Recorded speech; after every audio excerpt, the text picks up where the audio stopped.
The champagne glass shattered against marble before Charles Whitmore even realized he'd dropped it. His hands trembled as he stared at the hospital report clutched in his other fist, the words blurring through tears he refused to shed. Progressive muscular dystrophy. Wheelchair dependent. Liam would never walk again. His son was 10 years old. "Mr. Whitmore, the gala preparations require your approval," his assistant Jennifer's voice crackled through the intercom, yanking him back to the present. 3 years had passed since that diagnosis, 3 years since his wife Catherine had died from the same rare genetic condition that now imprisoned their son's body. 3 years of building higher walls around his heart because feeling anything meant feeling everything, and Charles Whitmore had an empire to run. He walked through his Atlanta mansion's corridors, past rooms filled with awards and accomplishments that meant nothing. The silence pressed against him like physical weight. At Liam's door, he paused, hand hovering over the handle before knocking softly. "Come in, Dad." Liam sat in his wheelchair by the window, paintbrush moving across canvas in careful strokes. The sunset painted his face gold, and for a moment, Charles saw Catherine in their son's gentle features. His chest constricted. "The annual gala is tonight," Charles said, forcing authority into his voice. "You're attending?" Liam's brush stilled. "Dad, I don't want people staring at me again. It's important for the company image. People need to see the Whitmore family united." The words tasted like ash, but Charles had learned to swallow worse. "You mean they need to see the crippled heir so they can pat themselves on the back for feeling sorry for us?" Liam's voice cracked, and Charles flinched. "Liam. It's fine, Dad. I know how this works." Liam turned back to his painting, effectively dismissing him. Charles stood frozen, wanting to say something, anything that would bridge the canyon between them. But the words wouldn't come. They never did. 4 hours later, Charles stood in the grand ballroom of the Whitmore Grand Hotel, watching Atlanta's elite circle each other like well-dressed sharks. Crystal chandeliers cast fractured light across faces he'd known for decades yet never truly seen. His company, Whitmore Technologies, had donated $5 million to children's healthcare tonight, and everyone wanted to shake his hand, tell him how generous he was, how admirable. None of them meant it. He didn't either. It was theater, and they were all playing their parts. "Your son's arrival, sir," Jennifer whispered near his elbow. Charles turned to see Liam being wheeled in by his nurse, Rosa. The room's energy shifted immediately.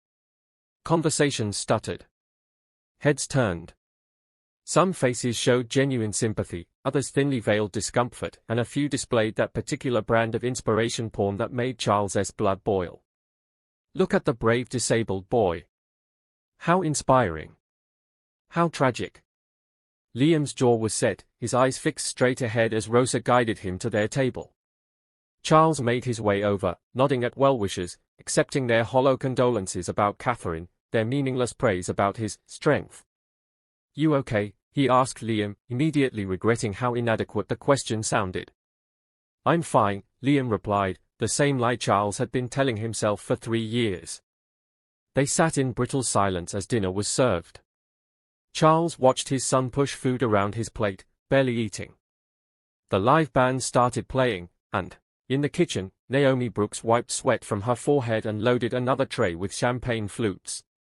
Her feet screamed in protest. She'd been on them for 6 hours straight, but the rent was due, and her daughter Maya's school supplies weren't going to buy themselves. This catering gig paid triple her regular rate at the diner, enough to maybe, just maybe, get ahead for once instead of constantly drowning. "Table 7 needs refills," her supervisor barked. "And smile more. These people tip based on charm." Naomi bit back a retort and plastered on her service smile, the one that hid exhaustion and frustration and the constant weight of being a 28-year-old single mother working 3 jobs. She'd smiled through worse. She'd smile through this. She emerged into the ballroom's gilded excess, a world so far removed from her studio apartment in West End it might as well be another planet. Couples swirled across the dance floor in designer gowns and tailored tuxedos while she served them drinks they'd forget ordering. But Naomi had learned long ago that resentment was a luxury she couldn't afford. She had Maya to think about, bills to pay, a future to build from nothing. She approached table 7, preparing her practiced greeting, when she noticed the boy in the wheelchair. He was staring at the dancers with such raw longing it stopped her mid-step. His fingers tapped against his armrest in perfect time with the music, his whole body swaying slightly despite his immobility. She recognized that hunger. She'd felt it herself, once, before life had beaten the dreams out of her. The man beside him, the boy's father presumably, looked carved from ice despite his expensive suit. Handsome in that austere, emotionally constipated way some rich men had. He was watching his son with something like pain flickering behind his eyes, but doing nothing about it. Naomi poured champagne, cleared plates, and should have moved on. Should have stayed in her lane. But that boy's face, God, that boy's face was breaking her heart. The band shifted into a slower number, something jazzy and smooth. The boy's tapping grew more insistent. Naomi found herself drawn closer, as if pulled by invisible thread. "You've got rhythm," she said softly, kneeling beside his wheelchair. The boy's eyes snapped to her, startled. Up close, she could see tear tracks on his cheeks he'd tried to hide. "I used to dance," he whispered. Before doesn't matter. You're still moving now. See?" She nodded at his fingers. "You're dancing right there. That's not real dancing." His voice was thick with grief. "Who told you that lie?" Naomi's hand moved before she could stop it, reaching for his. "May I?" The boy glanced at his father, who had gone rigid in his chair. For a moment, Naomi thought the man would object, would call security, would remind her of exactly where she stood in the hierarchy of this glittering world. But he said nothing, just watched with unreadable eyes. The boy nodded. Naomi took his hands gently and began to move them to the music's rhythm. Simple at first, just swaying, letting him feel the beat through her touch. Then she started adding variations, little flourishes, encouraging him to lead the movement. His eyes widened with wonder. "That's it," she murmured. "You're leading. Feel how the music wants to move. Trust that." Something magical happened then. The boy's initial hesitation melted away. His movements became more confident, more creative. He wasn't just following, he was creating.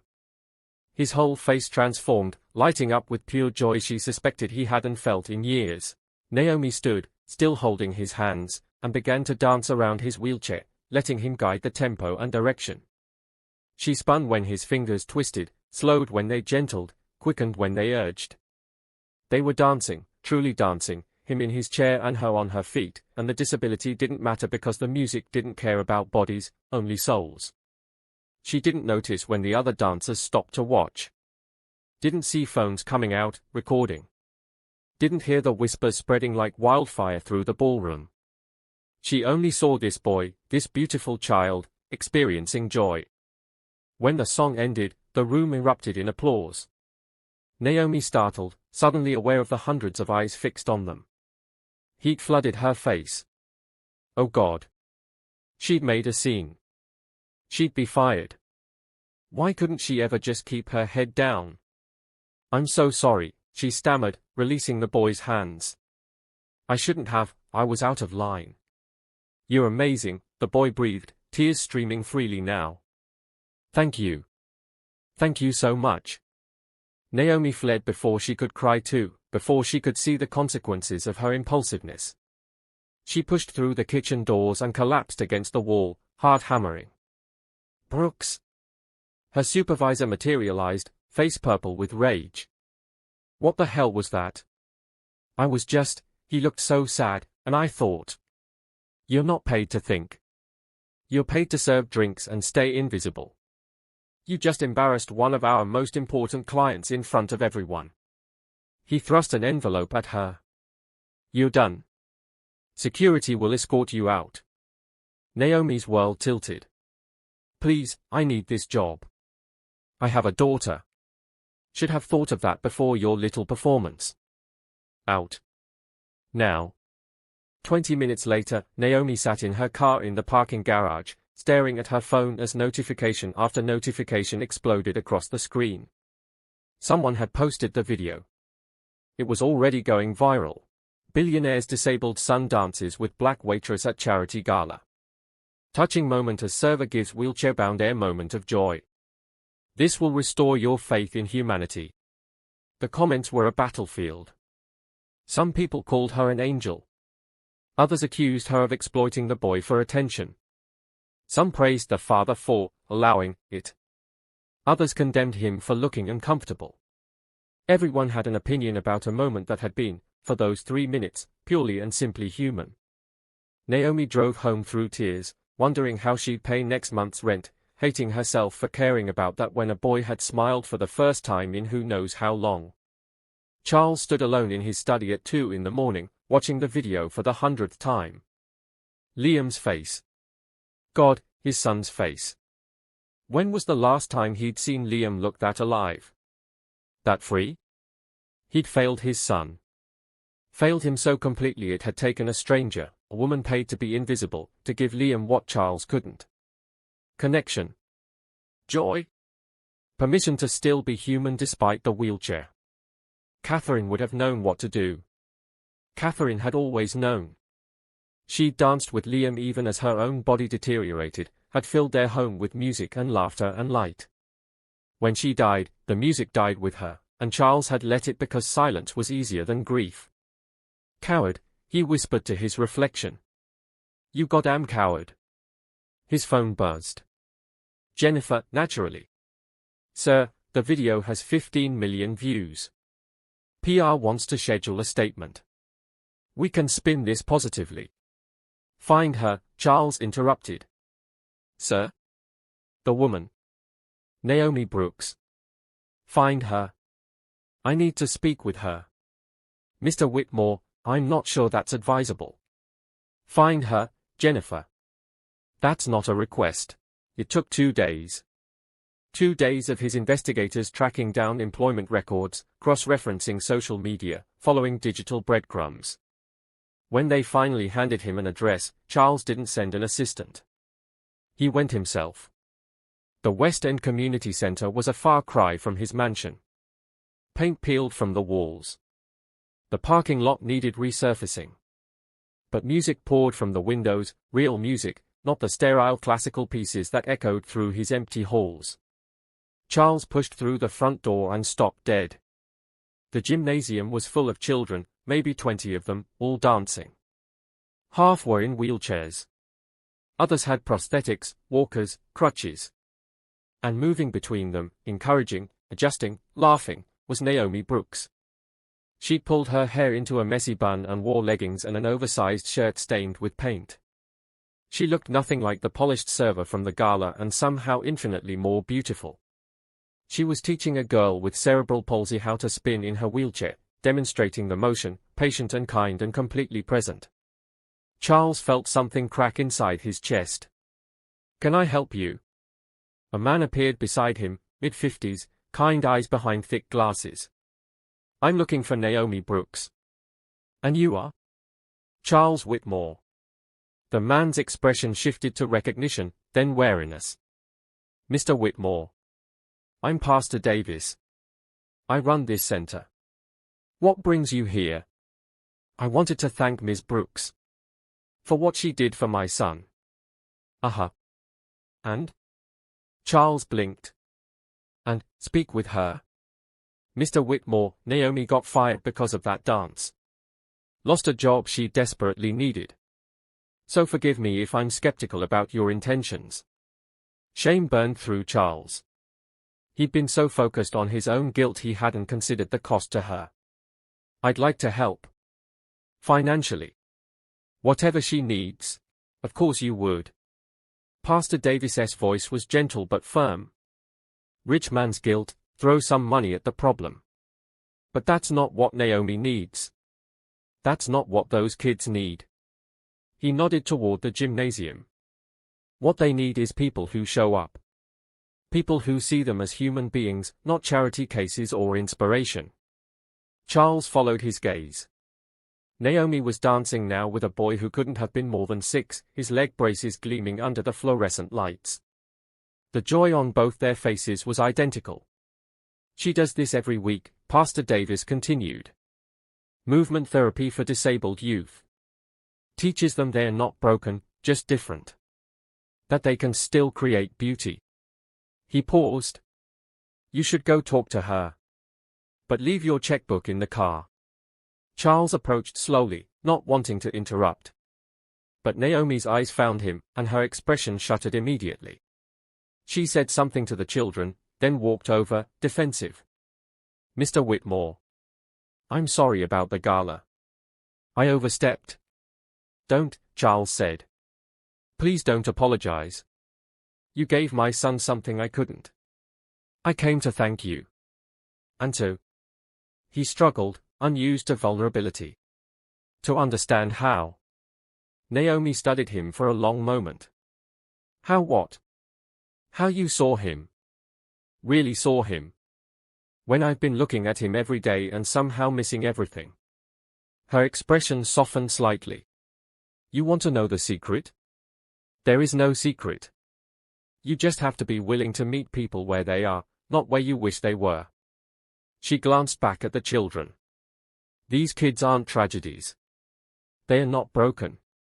They are whole, complete human beings who experience joy and sorrow and everything in between. But the world treats them like they are less than. Like their bodies define their worth. I've done that to Liam, Charles whispered. Haven't I? I don't know. Have you? The question hit like a fist. Yes. God, yes. Since his diagnosis, since his mother died, I've been so afraid of his pain I stopped seeing his possibilities. Then stop, Naomi said simply.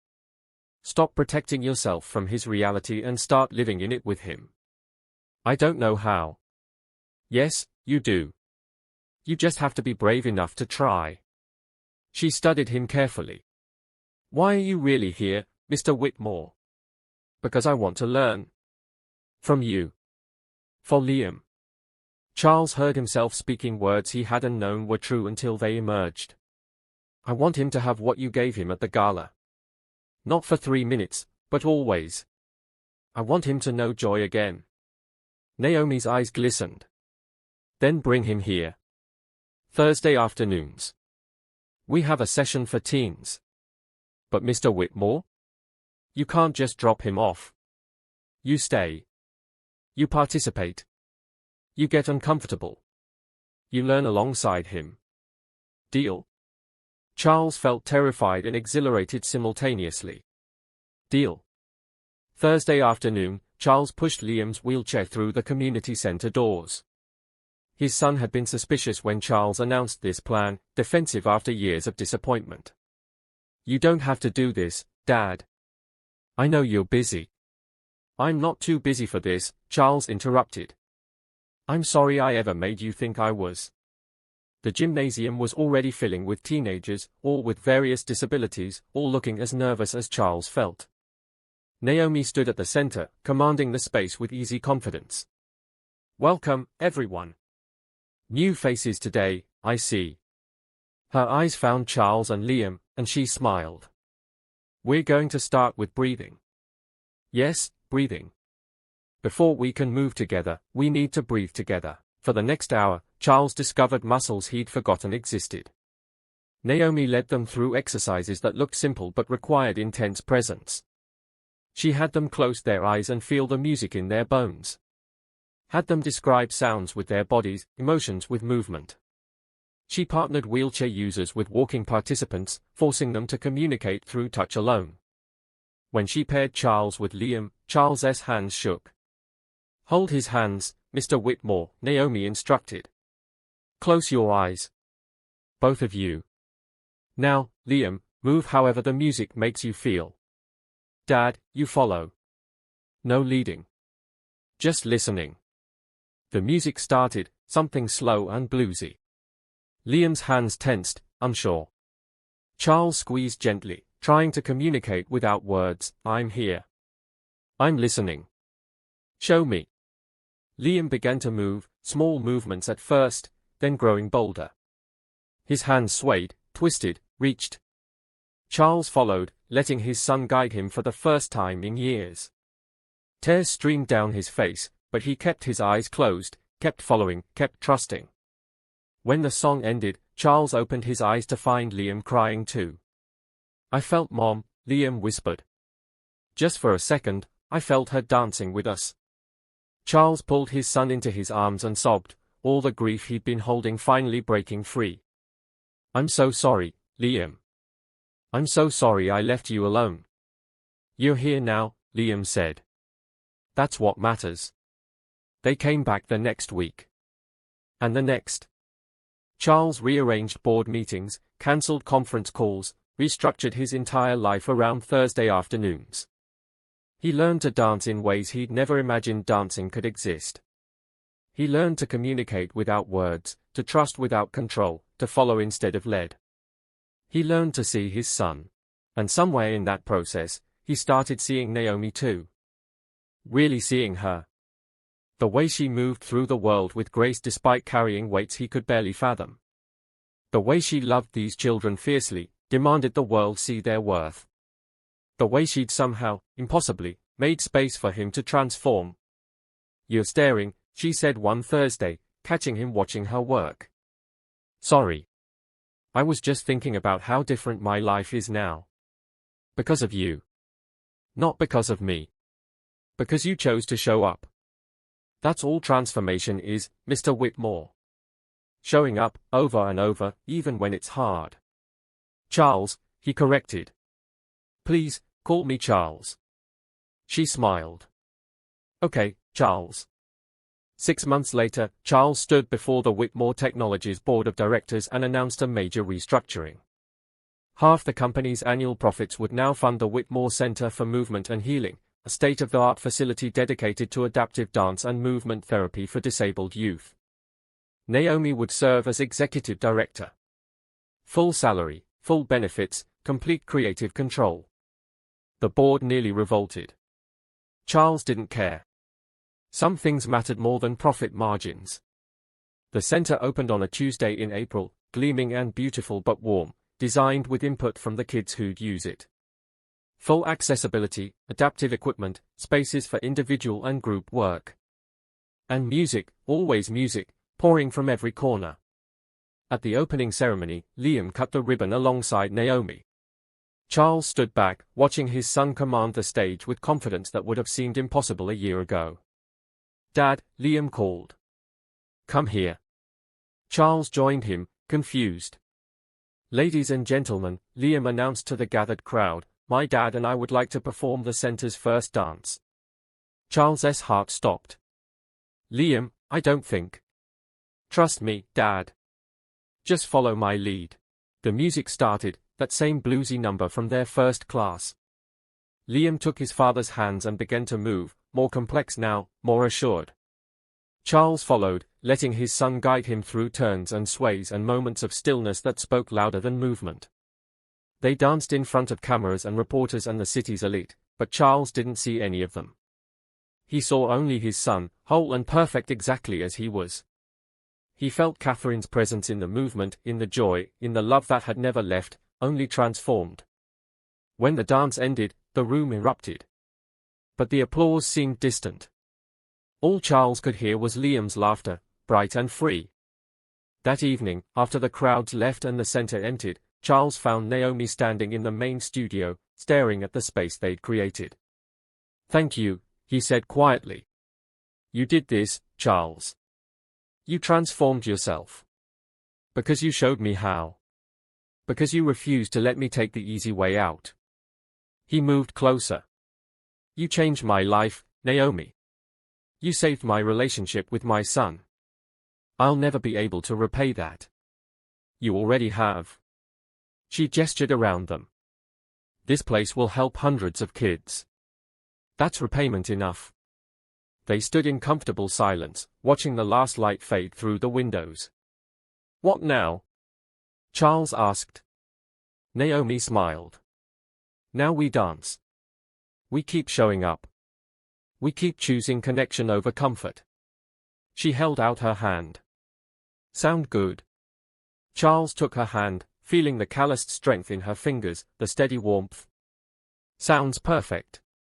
Outside, the city hummed with evening traffic and 1,000 separate lives, each carrying their own grief and joy and transformation. But inside the Whitmore Center for Movement and Healing, two people swayed to music only they could hear, learning yet again that grace comes not from perfection but from the courage to let others lead you somewhere new. Liam watched them from the doorway, grinning. His father was finally dancing. Really dancing. And somehow, impossibly, they were all going to be okay. If this story touched your heart, please subscribe to see more transformative journeys. Like this video if you believe in the power of human connection, and comment below with your own stories of unexpected grace. What moment changed your life forever? Share it with us.